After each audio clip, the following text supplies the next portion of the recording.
Tengku Datuk Seri Zafrul Tengku Abdul Aziz, nama yang tidak asing dalam dunia kewangan dan kini politik. Selepas dilantik sebagai Menteri Kewangan pada tahun 2020 dan kemudian Menteri Pelaburan, Perdagangan dan Industri. Banyak pihak mula bertanya, apakah hala tuju politik beliau seterusnya? Sebagai seorang teknokrat yang beralih ke dunia politik, Tengku Zafrul memulakan kerjaya kabinetnya tanpa melalui pilihan raya dan kemudiannya menyertai UMNO serta bertanding di kerusi Parlimen Kuala Selangor pada pilihan raya umum ke-15. Meskipun tewas, beliau kekal dalam kabinet menerusi pelantikan senator. Kini, dengan lanskap politik negara yang terus berubah, persoalan timbul, adakah Tengku Zafrul akan kekal dalam kerajaan atau sedang mempersiapkan dirinya untuk peranan yang lebih besar dalam mana-mana parti politik?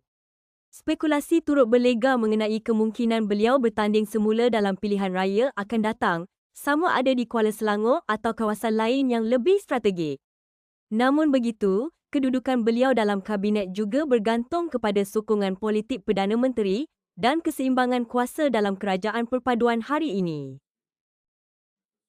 Di samping telakar peluang kepada Tengku Zafrul untuk membuktikan reputasi cemerlangnya menarik pelaburan berimpak tinggi kepada negara, terdapat beberapa kenyataan pemimpin PKR yang menyambut baik hasrat Tengku Zafrul untuk menyertai parti itu, memberi isyarat positif terhadap masa depan politiknya dalam PKR. Buat masa ini, Tengku Zafrul masih aktif menjalankan tugas sebagai Menteri MITI dengan fokus kepada menarik pelaburan asing dan memulihkan keyakinan pasaran. Namun, dalam dunia politik, segalanya mungkin. Dengan pengalaman luas dalam sektor korporat dan kerajaan, hala tuju politik Tengku Zafrul akan terus diperhatikan sama ada dalam PKR atau pemain penting dalam gabungan politik yang lebih besar. Ini kerana UMNO membantah keras hasrat Tengku Zafrul menyertai PKR.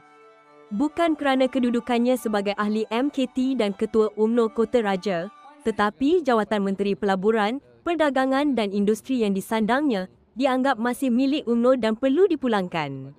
Sama ada beliau kekal sebagai suara profesional dalam kabinet atau melonjak sebagai pemimpin politik sepenuh masa.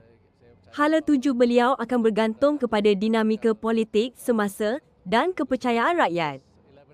Yang pasti, sumbangannya dalam kerajaan akan terus menjadi tumpuan menjelang pilihan raya akan datang. Apapun yang berlaku selepas ini, satu perkara pasti, perjalanan politik Tengku Zafrul masih jauh dari kata nokta.